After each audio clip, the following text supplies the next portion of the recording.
जब रात्रि का अंधकार सारे संसार को धीरे धीरे अपने अंधकार में निगलने लगता है, तो यही अंधकार ब्रह्म मुहूर्त में भोर होने से ठीक पूर्व तनिक अधिक काला हो जाता है। कुछ समझे, हमारा जीवन भी कुछ ऐसा ही होता है। जब हमारे जीवन की समस्याएं कठिनाई अपने अंत पर होती हैं, तो यही समस्याएं कठिनाई एक भीषण रूप लेकर हमारे समक्ष खड़ी हो जाती हैं और ऐसी परिस्थितियों में अधिकतर लोग हार मान जाते हैं, भय खा जाते हैं। परंतु ऐसी स्थिति में आप हार ना माने, भय ना खाएं, दृढ़ रहें, निरंतर आगे बढ़ते रहें। तो प्रकाश के रूप में हमारा स्वागत करने के लिए सूर्य उदय सदा हमारे समक्ष प्रस्तुत रहेगा। आपने बरगद के वृक्ष को देखा है, जितना विशाल उतना दृढ़। पतझड़ में वो सूख जाते हैं, परंतु दुर्बल नहीं होते, टूट कर गिरते नहीं। और उसके विपरीत दलदल में उपजे वृक्षों को देखें, वो दिखने में तो हरे भरे होते हैं, परंतु इतने दुर्बल होते हैं कि जल धारा के हल्के से वेग से वो गिर जाते हैं। परंतु ऐसा क्यों होता है? इसका कारण है जड़ें। जिसकी जड़ें दृढ़ भूमि में है, वो हर चक्रवात, हर अफवाह को सह लेता है। जो दलदल में है, वो स्वयं की जड़ों को दुर्बल बना लेता है। कुछ ऐसा ही मनुष्य भी होता है, जो अधर्म, कुकर्म, असत्य की धरा पर उपजा है, वो कठिन समय की एक मार भी नहीं सह पाता। और जो मनुष्य सत्य और धर्म की धरा पर उपजा है, वो हर समस्या से जूझ कर आगे निकल जाता है और सफल हो जाता है। अब आप पर निर्भर करता है कि आप क्या बनना चाहते हैं। हमारे जीवन में मित्र और शत्रु बड़ा ही महत्व रखते हैं। यदि गंभीरता से सोचा जाए तो ऐसा कोई क्षण नहीं जब हम अपने मित्रों के बारे में ना सोचते हों या फिर शत्रुओं के बारे में। हमारा हर कार्य या तो हमारे मित्रों के हित के लिए होता है या फिर हमारे शत्रुओं के अहित के लिए। हम हर स्थान या तो अपने मित्रों के साथ होते हैं या फिर अपने शत्रुओं के साथ। कोई नहीं चाहता कि उनका शत्रु प्रसन्न रहे। संसार में हर कोई अपने शत्रु को नष्ट कर देना चाहता है और ऐसा करने के लिए वो हर संभव प्रयास करता है। उसे आर्थिक, मानसिक और शारीरिक हानि पहुंचाने का प्रयास करता है।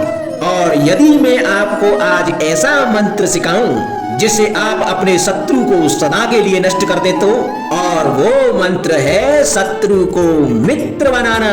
अपने सभी शत्रुओं को अपना मित्र बना लीजिए और आपके सारे शत्रु स्वतः ही समाप्त हो जाएंगे। राधे राधे।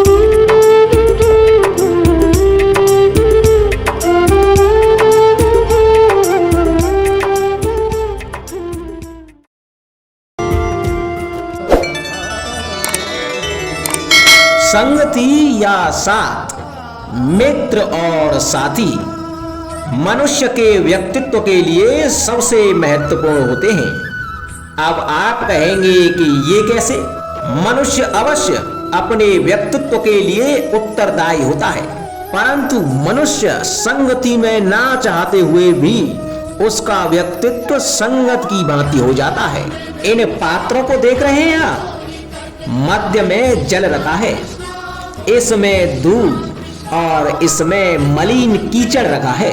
यदि मैं इस जल को दूध में मिलाता हूं तो यह जल दूध बन जाता है, और यदि इसी जल को इस मलिन कीचड़ में मिलाता हूं तो यह जल या मलिन कीचड़ में परिवर्तित हो जाता है।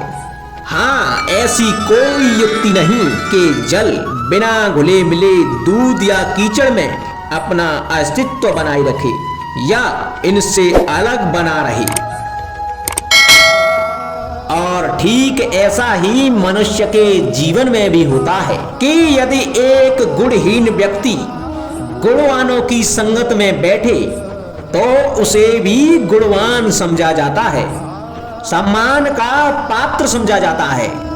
और यदि एक गुणवान व्यक्ति गुणहीनों की संगत में बैठे तो उसे भी तिरस्कार मिलता है। इसलिए अपने जीवन में संगति सोच समझकर सावधानी से चुनिएगा। कभी खेत में किसी किसान को खेती करते देखा है? वो उसे सींचता है, जोतता है, पशु पंछियों से खेत की फसल की रक्षा करता है।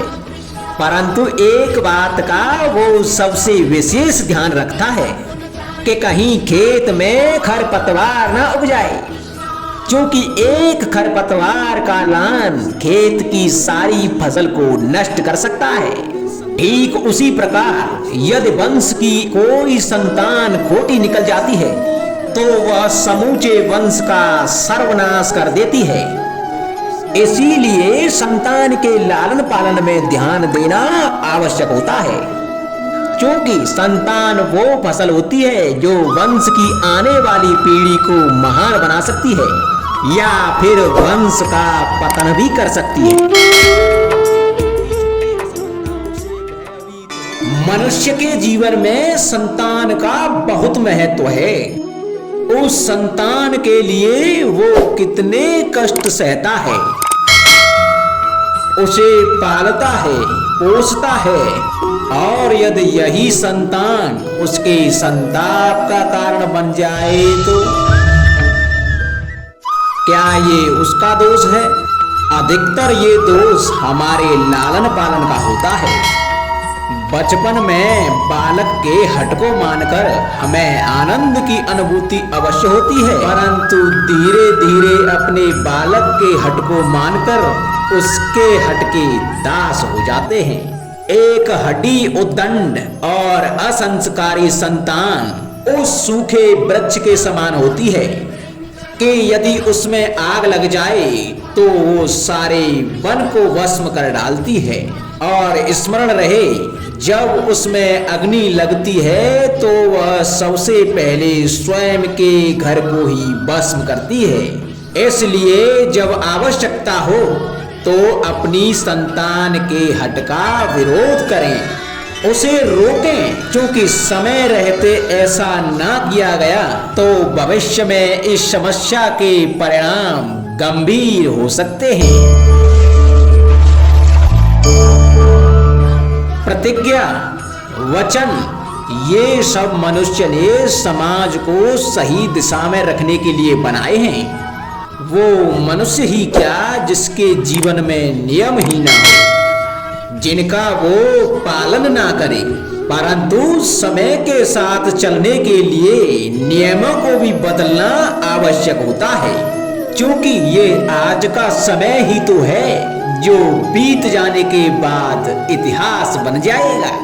यदि आवश्यकता पड़ने पर नियम और प्रतिज्ञा भंग न की जाए, समय की मांग के प्रतिरूप अपनी प्रतिक्रिया न बदली जाए, तो इतिहास हमें कभी क्षमा नहीं करेगा।